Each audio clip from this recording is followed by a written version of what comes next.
Hello students, आज हम लोग पढ़ने जा रहे हैं unit 4 introduction to solid mechanics का। ये इसमें फर्स्ट टॉपिक आपका डिफ्लेक्शन ऑफ बीम्स है। इसमें हम लोग सिंपली सपोर्टेड बीम और कैंटिलीवर बीम के केस में डिफ्लेक्शन और स्लोप कैसे कैलकुलेट करते हैं ये सीखेंगे। और सेकेंड पार्ट में आपका कॉलम एंड स्ट्रट दिया हुआ है, कॉलम एंड स्ट्रट देखेंगे। तो देखिए इंट्रोडक्शन में क्या है आपका, when a beam or a cantilever beam is subjected to some type of loading it deflects from its initial or original position. The amount of deflection depends upon its cross section and bending movement. ठीक है, कितना bending movement आ रहा है और क्या cross section है, क्योंकि movement of inertia depend करेगा क्रॉस सेक्शन पे और बेंडिंग मूवमेंट डिपेंड करेगा आपका लोड पे। ठीक है, जो जिस हिसाब से आपका क्रॉस सेक्शन होगा और जिस हिसाब से लोडिंग पैटर्न होगा उसी के अकॉर्डिंग आपका डिफ्लेक्शन या स्लोप जनरेट होगा आपके बीम में। Beam deflection, when a load is placed on the beam tends to deflect और sag as shown in figure. ये देखिए आप, हमने एक बीम बनाया हुआ है, सिंपली सपोर्टेड बीम है विदाउट लोड, बिल्कुल इनिशियल कंडीशन है, इसमें जो है कोई डिफ्लेक्शन नहीं है, कोई लोड अप्लाई नहीं है। जब हम इस पर अप्लाई करते हैं लोड, या डब्ल्यू को लोड अप्लाई किया तो इस तरीके से इसमें डिफ्लेक्शन आता है या सैग क्रिएट हो जाता है। ठीक है, ये बीम विथ लोड है। ये जो कर्व है आपका, ये डिफ्लेक्टेड कर्व जो कि यहाँ पे दिखाया गया, ये इलास्टिक कर्व होता है क्योंकि लोड हम अंडर इलास्टिक लिमिट ही अप्लाई करते हैं। अनलोडेड न्यूट्रल एक्सिस ये था, सीधा बिल्कुल जो दिख रहा है आपको स्ट्रेट, जैसा कि ये है अनलोडेड न्यूट्रल एक्सिस। ये आफ्टर लोडिंग कर्व है, इसको हम लोग इलास्टिक कर्व कहते हैं। और ये जो डिफ्लेक्शन आएगा इसको हम लोग वाई के टर्म में मेजर करेंगे, वर्टिकल डिफ्लेक्शन। जहाँ पे मैक्सिमम सैग होगा उसको हम लोग वाई मैक्स से डिनोट किए हैं, और किसी भी पॉइंट पे अगर आप डिफ्लेक्शन देखें तो उसको वाई के टर्म में वाई से डिनोट करते हैं। ठीक है, बी आपका है बीम विथ लोड, ये आपका हमने दिखाया diagram. Under load the neutral axis becomes a curved line and it's called the elastic curve. ठीक है, जब लोड अप्लाई करते हैं तो ये जो आपका न्यूट्रल एक्सिस है ये एक इलास्टिक कर्व के फॉर्म में डिफ्लेक्ट होता है, जिसको हम लोग इलास्टिक कर्व कहते हैं। ठीक है, the deflection y is vertical distance between a point on the elastic curve and unloaded neutral axis. y क्या है या डिफ्लेक्शन क्या है, जो आपका अनलोडेड न्यूट्रल एक्सिस है और ये डिफ्लेक्टेड कर्व जो है या इलास्टिक कर्व जो है, इन दोनों के बीच की जो डिस्टेंस होती है। जैसे इस पॉइंट पे ये छोटी सी डिस्टेंस है, यहाँ पे आपका मैक्सिमम डिस्टेंस है। जहाँ पे डिफ्लेक्शन मैक्सिमम होगा उसको हम लोग y मैक्स कहेंगे, अदर पॉइंट्स पे आपका y होगा।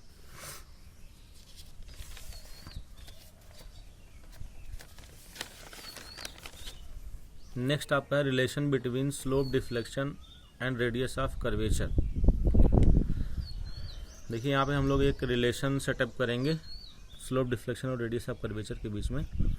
ये आपका जो A B point, A B देखिए कोई हमने एक डिफ्लेक्टेड कर्व का एक पार्ट उठाया है, इसका सेंटर जो है कर्वेचर ऑफ सेंटर जो है या सेंटर ऑफ कर्वेचर जो सी है, और ये ए बी हमने इस पर एक आर्क कट कर लिया जिसकी डिस्टेंस डी एस माना है। डी एस आपका ये इस आर्क का डिस्टेंस है ए बी। ठीक है, वो जो डिफ्लेक्टेड कर्व इस तरीके से था उसको हमने इस तरीके से दिखाया हुआ है यहाँ पे। ये आपका ओ पॉइंट है, ओरिजिन, ये एक्स एक्सिस हो गया, ये वाई एक्सिस हो गया। सी आपका सेंटर ऑफ कर्वेचर है। ए बी पॉइंट आपके इसी कर्व पे दो पॉइंट्स हमने लिए हैं, इनके बीच की जो डिस्टेंस है वो डी एस है, आर्क जो है वो डी एस है। देखिए ये ए से जो टेंजेंट है वो हॉरिजॉन्टल से अल्फा एंगल बना रहा है, और बी से जो टेंजेंट है वो हॉरिजॉन्टल से alpha plus d alpha angle बना रहा है। बी से हमने एक परपेंडिकुलर ड्रॉप किया हुआ है जो बी से पॉइंट बी से, और ये जो ए पॉइंट है ये यहाँ से जो हॉरिजॉन्टल लाइन आगे बढ़ाया है, और बी पॉइंट से एक वर्टिकल परपेंडिकुलर ड्रॉप किया हुआ है। इसकी जो डिस्टेंस है डी वाई है, और ए से और ये जहाँ कट कर रहा है इसका डिस्टेंस डी एक्स है। तो अगर हम यहाँ स्लोप अल्फा की बात करें तो टेन अल्फा क्या हो जाएगा, D Y by D x हो जाएगा। ठीक है, फिगर्स हो जाए small portion A B of a beam bent into an arc, let D S length of the beam A B, C centre of the arc into which the beam has been bent. यहाँ beam रहेगा, the beam has been bent. Alpha क्या, angle which the tangent at A makes with X x axis. Alpha ने बताया आपको कि ए से जो tangent हम ड्रॉ कर रहे हैं वो जो एक्स एक्स एक्सिस से या एक्स एक्सिस पे जो अल्फा हॉरिजॉन्टल एक्सिस पे जो एंगल बना रहा है वो अल्फा है आपका। अल्फा प्लस डी अल्फा क्या, angle which the tangent at B makes with the x x axis.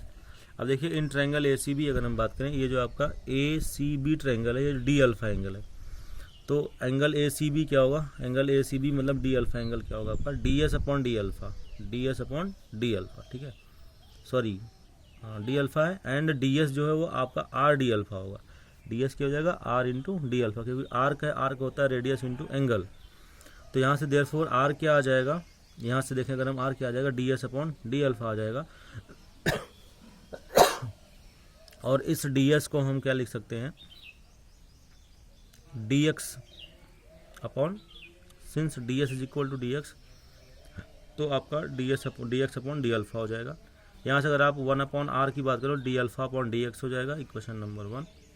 इसको हमने 1 अपॉन कर दिया तो ये भी 1 अपॉन होगा, डी अल्फा ऊपर चला जाएगा। If the coordinates of point A are x and y, अगर इस पॉइंट का जो कोऑर्डिनेट है वो एक्स और वाई हो, देन टेन अल्फा क्या आएगा, D Y by D x आएगा, D Y by D X, जैसे कि हमने बताया ये एंगल आपका हो जाएगा अल्फा, तो टेन क्या होता है परपेंडिकुलर अपॉन बेस, और अल्फा क्या आएगा D Y by D x, क्योंकि अगर अल्फा बहुत छोटा है तो टेन अल्फा क्या हो जाएगा अल्फा के बराबर होगा if alpha is very small, ठीक है।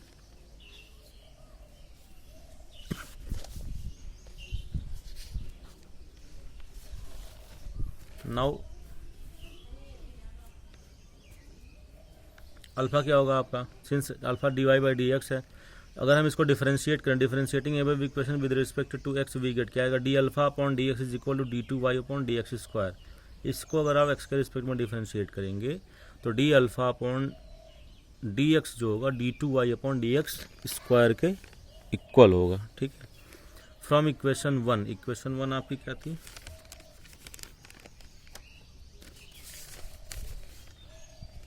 इक्वेशन 1 आपकी थी 1 upon R is equal to D alpha upon D x, तो D alpha upon D X की जगह आप 1 अपॉन आर पुट कर दीजिए, D two Y upon D x square.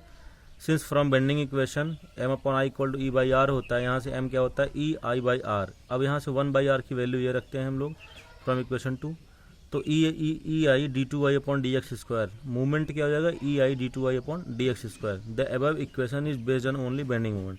देखिए तो बेंडिंग मूवमेंट की जो वैल्यू एम आई वो E I D two I upon D x square I, इसको हम लोग differential equation of elastic curve भी कहते हैं। जो आपका ये इलास्टिक कर्व आया था पीछे सॉरी थोड़ा हमारी तबीयत ठीक नहीं, खांसी है तो प्लीज़ सॉरी।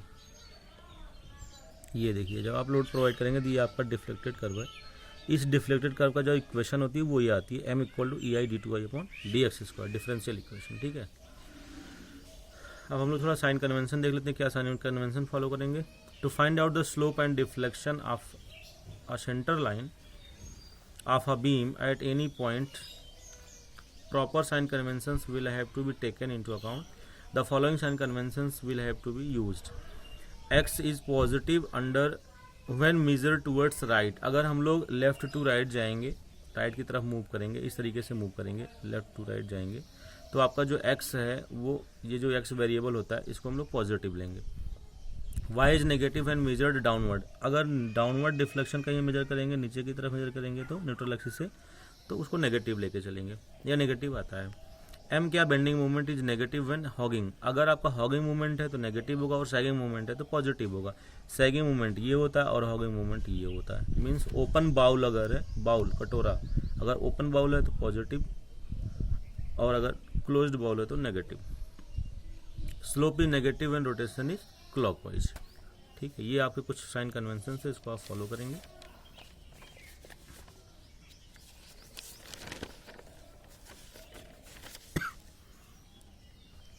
नेक्स्ट आगे आप देखिए slope and deflection, slope and deflection at a section.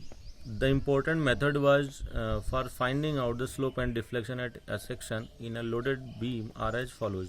तीन मेथड हैं आपके पास, मेथड तो बहुत सारे हैं बट यहाँ पे 3 मेथड हम आपको बता रहे हैं। Double integration method, movement area method and Macaulay's method. Method तो 3-4 और हैं। यूनिट लोड मेथड है जो कि आप स्ट्रक्चर में पढ़ेंगे। कॉन्जुगेट बीम मेथड है वो भी आप स्ट्रक्चर में पढ़ेंगे, ठीक है। स्ट्रेन एनर्जी मेथड है, बहुत सारे मेथड हैं बट यहाँ पे हम 3 मेथड मेंशन किए हुए हैं, जिसमें से 2 मेथड आपको पढ़ना है, मूवमेंट एरिया मेथड और मैकुलेज मेथड। ये आपके सिलेबस में गिवन है। डबल इंटीग्रेशन मेथड इस बार सिलेबस में नहीं है सॉरी। मैकुलेज मेथड देखते हैं हम लोग, मैकुलेज मेथड को कैसे सॉल्व करेंगे, क्या क्या इसमें स्टेप्स हैं कैसे आप इसको अप्लाई करेंगे। In Macaulay's method a single equation is formed for all loading on a beam. The equation is constructed in such a way that the constants of integration apply to all portions of the beam.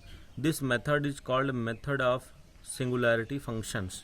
ठीक है, तो मैकुलेज method में क्या है, अभी आगे आप समझेंगे, इसको हम पूरा आपको डिटेल में समझाएंगे, बट अभी थोड़ा सा ओवरव्यू दे रहे हैं। मैकुलेज मेथड में क्या होता है, मैकुलेज मेथड में एक ही इक्वेशन हम बनाते हैं और वो इक्वेशन जो पूरी बीम को कवर करती है, बट उसमें कुछ 2-3 अजम्पशन है, उस अजम्पशन को समझना बहुत ज़रूरी है, जो कि आगे हम आपको समझाएंगे। ठीक है, देखिए यहाँ पे हमने एक बीम लिया हुआ है ए बी, 2 लोड दिखाया है सी और डी पॉइंट पे, W1 W2। तो इस बीम में इन 2 लोड को जब हम अप्लाई करते हैं, 2 पॉइंट लोड्स को अप्लाई कर देंगे, ठीक है, तो ये बीम पूरी 3 सेक्शन में बट जाएगी, AC, CD और DB। ठीक है, अभी आप देखिए AC सेक्शन में जो सेक्शन आपका हमने X1 दिखाया, ये A से लेकर C तक वैलिड है। CD सेक्शन का जो X2 है वो C से लेकर D तक वैलिड है, या आप कह सकते हो A से लेकर D तक वैलिड है, क्योंकि बट यहाँ पे हम लोग C से लेकर D तक ही इसको देखेंगे। ठीक है, नेक्स्ट आपका है DB में आपने देखा X3 सेक्शन है जो कि D से लेकर B तक वैलिड होगा। लेकिन अगर हम मैकुलेज मेथड की बात करें तो मैकुलेज मेथड में हम केवल एक सिंगल सेक्शन लेके चलते हैं। ठीक है, केवल एक सेक्शन लेंगे जो कि पूरे बीम को कवर करेगा। टोटल लेंथ आपका L है। देखिए W1 आपका A डिस्टेंस पे है और W2 आपका B डिस्टेंस पे है A पॉइंट से। Figure shows a beam of span L simply supported at A and B and carrying the point loads W1 and W2 at distances small a and small b from the end A। ठीक है, now let RA and RB be the reactions at A and B respectively. Consider a section X1 अभी हमने आपको दिखाया था पहले वाले section में, AC सेक्शन में, between A and AC distant X from A. The bending moment is given by, bending moment क्या होगा X1 पे, mx is equal to RA into X। देखिए इस पॉइंट पे अगर आप बेंडिंग मोमेंट की बात करेंगे, इस पॉइंट पे अगर आप बेंडिंग मोमेंट की बात करेंगे, लेफ्ट टू राइट मूव कर रहे हैं तो क्या आएगा, हमें इसके पीछे क्या है नहीं मतलब है, इस पॉइंट पे आप हैं तो आप देखिए RA इंटू एक्स केवल एक सिंगल लोड है जो कि क्लॉकवाइज डायरेक्शन में है। ठीक है, जो कि क्लॉकवाइज डायरेक्शन में चल रहा है, तो RA इंटू एक्स आपका पॉजिटिव होगा या सैगिंग मूवमेंट है आपका। ठीक है, नेक्स्ट अब देखिए इस पे लिखा हुआ this expression for the bending moment holds good for all values of x between x equal to 0 and x is equal to a। x is equal to 0 and x is equal to a का मतलब क्या है, जब आप 0 पे हैं तो a पे हैं और जब आप a पे हैं तो c पे हैं, मीन्स AC पोर्शन के लिए वैलिड है पूरा सेक्शन, जैसा कि आप लोग SFD BMD में करते थे। नेक्स्ट आपका है consider a section x2 between C and D and at distant x from end A the bending moment is given by, क्या हो जाएगा, अब देखिए x2 पे बेंडिंग मोमेंट की बात कर रहे हैं हम लोग, x2 पे बेंडिंग मोमेंट क्या आएगा यहाँ पे, तो RA इंटू एक्स, अब आपका x इतना हो गया, सेकंड में आपका x इतना हो जाएगा यहाँ से लेके यहाँ तक। ठीक है, तो RA into x minus W1 into ये डिस्टेंस कितना होगा B माइनस एक्स। ठीक है, B माइनस एक्स, इसमें हम आपको रिप्रेजेंट कर देते हैं। पहले वाले के लिए x ये होगा आपका, दूसरे वाले के लिए x आपका इस सेक्शन तक हो जाएगा और तीसरे वाले के लिए x आपका यहाँ तक हो जाएगा। ठीक है, तो इस पॉइंट बेंडिंग मोमेंट क्या आएगा RA इंटू एक्स ये माइनस W1 इंटू ये डिस्टेंस कितनी आएगी, ये W1 यहाँ से लेके यहाँ तक कितनी डिस्टेंस आएगी, x में से आप a को घटा देते हैं। ठीक है, तो ये आपका आ गया mx is equal to RA into x minus W1 x minus a। Question number 2, this expression holds good for all values of x between x is equal to a and x is equal to b। Means x is equal to a पे आप c पे हैं, x is equal to b पे आप d पे, means CD portion के लिए valid है। Consider section x3 between d and b distant from x from a the bending moment is given by sorry. अब देखिए mx क्या आएगा आपका RA into x minus W1 x minus ये तो इतना रहेगा ही रहेगा, माइनस एक टर्म आपका और आ जाएगा। अब इस पॉइंट पे आप बात कर रहे हैं x आपका यहाँ से हो गया a से लेके x3 तक, तो RA इंटू एक्स हो गया minus W1 into x minus a हो गया, माइनस अब ये आपका W2 और ये डिस्टेंस कितनी होगी एक्स माइनस बी होगी, क्योंकि बी आपकी W2 तक की डिस्टेंस है, ये आपकी बी W2 तक की डिस्टेंस है। तो यहाँ से ये डिस्टेंस कितनी बचेगी आपकी, एक्स पूरा है, एक्स माइनस बी आपका AD डिस्टेंस है, ठीक है। ये आपका जो है in the above equation it may be noted that the magnitude of x goes on increasing so that the law of loading changes addition expression appear. अब देखिए इस इक्वेशन में हमें क्या देख रहे हैं, जैसे जैसे x की वैल्यू बढ़ रही है वैसे वैसे आपका लोड बढ़ता चला जा रहा है, मीन्स जितने भी लोड हैं वो कंसिडर करते चले जा रहे हैं हम लोग। पहले में केवल RA इंटू एक्स था, दूसरे में W1 भी आ गया, तीसरे में W1 W2 दोनों आ गया, तो मीन्स कुछ नए एक्सप्रेशंस भी इसमें ऐड होंगे, मीन्स कुछ कॉन्स्टेंट्स ऐड होंगे, ठीक है। उसको हम देखते हैं कैसे होंगे। देखिए for value of x between x is equal to 0 and x is equal to a only the first term of the above equation 3 should considered. जब आप x equal to 0 and x equal to a पे हैं, अब देखिए यहाँ पे जो हमने इक्वेशन नंबर 3 बनाया हुआ है, ये इक्वेशन नंबर 3, ये समझिएगा, ये इंपॉर्टेंट है। ये जो आपका इक्वेशन नंबर 3 है, जब आप x इक्वल टू 0 से x इक्वल टू a पे हैं, मीन्स a और c के बीच में है, तो केवल फर्स्ट टर्म कंसिडर होगा। और जब आप a से लेकर d तक होंगे तो 2 टर्म कंसिडर हो जाएंगे। जब आप a से लेकर पूरी बीम पे होंगे, d तक होंगे, तो आपका a भी होगा, ये भी होगा और ये भी, तीनों हो जाएगा, ठीक है। वही कहा गया इन तीनों में। अब देखिए integration equation number 3 we get general expression for slope as follows. अगर हम इक्वेशन नंबर 3 को इंटीग्रेट कर दें तो हमें क्या मिलेगा, देखिए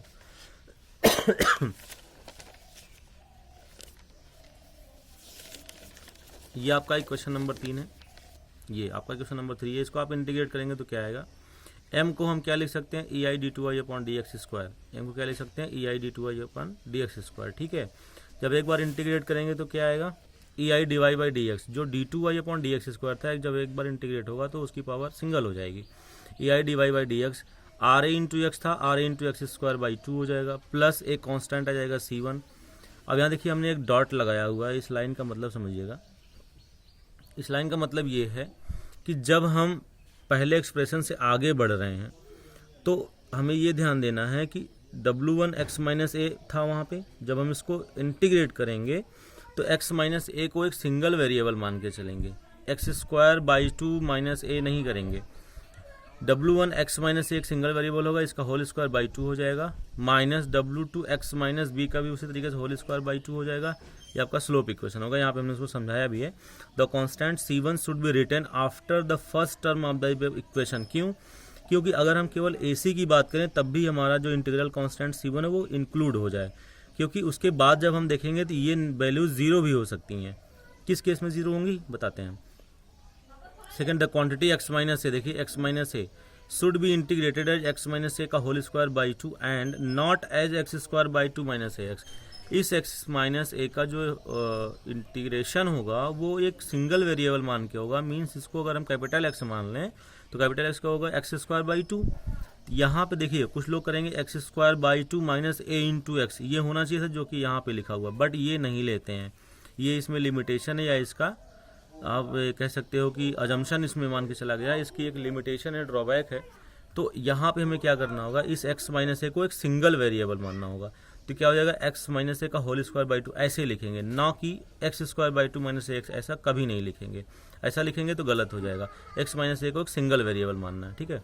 similarly the quantity x minus b should be integrated as whole x minus b का whole square by 2, not x square by 2 minus b x, ऐसा कभी नहीं होगा। The constant C1 is valid for all values of x। On integrating equation 4 we get deflection equation. अब देखिए deflection equation आपकी क्या आएगी, जब हम इसको इंटीग्रेट करेंगे तो इसको हमने यहाँ पे लिखा हुआ है, ये आपका डिफ्लेक्शन इक्वेशन है, ठीक है। ये आपका डिफ्लेक्शन इक्वेशन है, एक मिनट रुकिएगा, ये देखिए लिखा हुआ डिफ्लेक्शन में क्या आएगा, EIY। देखिए जहाँ dy बाई dx था, जब इंटीग्रेट होगा तो y हो जाएगा। RA x क्यूब बाई 6, ये आपका एक्स स्क्वायर बाई 4 था, जब क्यूब होगा तो ऊपर 3 नीचे 3 आगे मल्टीप्लाई होगा, तो RA into x cube by 6 हो जाएगा। यहाँ पे 2 था तो 3 मल्टीप्लाई होगा 6 हो जाएगा, प्लस C1 x हो जाएगा, प्लस C2। अब देखिए डॉट लाइन है आपकी, वार्निंग साइन है कि आगे हमें इसको एक सिंगल वेरिएबल मान के चलना है। तो W1 x माइनस ए का होल स्क्वायर बाई 2 था, एक्स माइनस ए का होल क्यूब और 2 नीचे था, 3 और आएगा तो 6 हो जाएगा, minus W2 x minus b का होल क्यूब बाई 6 हो जाएगा। शायद आपको समझ में आ गया होगा। ये वार्निंग साइन है, समझ लो ये जो हमने हल्की सी डॉट लाइन लगाई हुई है, आपके बुक में भी लगी होगी, तो यहाँ से हमें एक वार्निंग मिलती है कि आगे जो भी ब्रेकेट्स आएंगे उसको एक सिंगल वेरिएबल मान के चलना है। और सेकंड थिंग ये है कि अगर ब्रेकेट में नेगेटिव वैल्यू आ जाएगी, जैसे मान लो एक्स की वैल्यू को हम 0 रखेंगे तो आएगा माइनस ए का होल क्यूब अपॉन 6, तो माइनस ए को हम 0 मानेंगे। कभी भी जब एक्स में ब्रेकेट में नेगेटिव वैल्यू आएगी तो उसको आप पूरी वैल्यू को 0 कैलकुलेट करेंगे, ठीक है, या 0 मान के चलेंगे या 0 एज्यूम करेंगे। यही दो अजम्पशन है जो कि आपके मैकुलेज मेथड में आपको ध्यान रखना है। एक तो ब्रेकेट को होल इंटीग्रेट करना है, मीन्स एक्स माइनस ए लिखा हुआ तो x square by 2 minus a x नहीं होगा, एक्स माइनस ए का होल स्क्वायर बाई 2 होगा। जैसा कि यहाँ पे एक्स माइनस ए का होल स्क्वायर बाई 2 था, उसका इंटीग्रेशन अगेन हमने किया तो क्यूब बाई 6 हो गया, और W2 एक्स माइनस बी का होल क्यूब बाई 6 हो गया, ठीक है। और सेकंड क्या है कि ब्रेकेट में अगर नेगेटिव वैल्यू आएगी, मीन जैसे आप अगर एक्स की वैल्यू 0 रखेंगे तो माइनस ए का होल क्यूब आएगा, तो माइनस ए का होल क्यूब अगर जैसे ही माइनस आया ब्रैकेट में तो उसको आप 0 कर देंगे, ठीक है। चलिए हमने एक क्वेश्चन लिया हुआ है, एक एग्जाम्पल लिया हुआ है। तो एक एग्जाम्पल आपका एक बीम है, आपका सिंपली सपोर्टेड ए बी जिस पे 2 पॉइंट लोड लगे हैं 90 किलो न्यूटन और 60 किलो न्यूटन सी और डी पॉइंट पे। ए सी पोर्सन 3 मीटर है, सी डी पोर्सन 6.5 मीटर है और डी बी पोर्सन आपका 4.5 मीटर है। कैलकुलेट क्या करना है, the deflection of the girder at the points under the 2 loads, मतलब सी और डी पॉइंट का डिफ्लेक्शन बताना है, द मैक्सिमम डिफ्लेक्शन, और सेकंड पॉइंट में आपको मैक्सिमम डिफ्लेक्शन बताना है, ठीक है। क्या क्या दिया हुआ है, आई की वैल्यू दी हुई है 64 10 की पावर -4 मीटर की पावर 4, एंड ई दिया हुआ है आपका 210 10 की पावर -6 किलो न्यूटन पर मीटर स्क्वायर, ठीक है। ये आपको दो वैल्यूज गिवन है। चलिए तो यहाँ से हम देखते हैं क्या आएगा।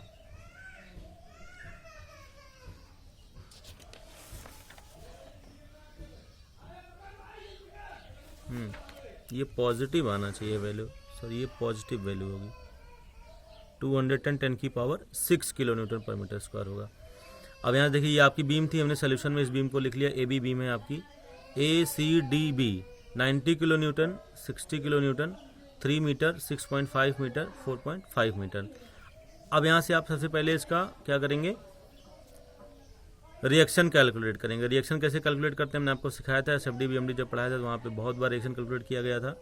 सबसे पहले आप sigma F y equal to 0 लगाएंगे। जब सिग्मा एफ वाई 0 लगाएंगे तो RA plus RB equal to total downward load 90 plus 60, तो 90 प्लस 60 ऐड करेंगे तो 150 kilo newton, equation number 1। A के अबाउट अगर आप मूवमेंट ले लें तो क्या आएगा, taking movement about A 90 into 3 plus 60 into 9.5, 6.5 plus 3 क्या हो जाएगा 9.5, माइनस RB इंटू, अब इसे 9.5 में 4.5 ऐड करेंगे तो 14 आ जाएगा आपका, इज इक्वल टू 0। यहाँ से सॉल्व कर लेंगे, RB इज इक्वल टू क्या आएगा आपका 60 किलो न्यूटन आ जाएगा। अब फ्रॉम इक्वेशन 1 जो था आपका ये 150 RA प्लस RB, तो यहाँ से आप RA क्या आएंगे 150 माइनस RB की वैल्यू 60 है तो RA आपका आएगा 90 किलो न्यूटन, ठीक है। दोनों का हमने इक्वेशन से सॉल्व करके रिएक्शन आपको कैलकुलेट कर लिया, RA आया 90 RB आया 60। अब क्या करेंगे, वहाँ पे हमने 3 सेक्शन दिखाया था बट यहाँ 3 सेक्शन नहीं देखना हमें, हम मैकुलेज मेथड में केवल एक सेक्शन लेके चलेंगे, ये वाला लास्ट वाला दिखाया हमने तीनों में, बट आप इसको केवल कंसिडर करेंगे, आगे कभी नहीं दिखाएंगे नेक्स्ट क्वेश्चंस में। यहाँ पे इसलिए दिखाया कि पीछे जो डेरिवेशन था उसको आप समझ जाएं। तो अगर हम इस सेक्शन को लेंगे तो केवल AC सॉल्व होगा, इसको लेंगे तो AC और CD दोनों सॉल्व होगा, और अगर आप यहाँ पे ले लेंगे सेक्शन तो आपका AC CD DB सब सॉल्व हो जाएगा। मीन्स हमें इस लास्ट सेक्शन के अबाउट बेंडिंग मोमेंट लिखना है। तो लास्ट सेक्शन के अबाउट बेंडिंग मोमेंट क्या होगा देख लेते हैं। यहाँ पे RA इंटू एक्स हो जाएगा, माइनस 90 इंटू एक्स माइनस 3 हो जाएगा क्योंकि 3 मीटर घट जाएगा, माइनस 60 इंटू एक्स माइनस 9.5 हो जाएगा, ठीक है, वही आगे लिखा होगा, देखिए ये देखिए,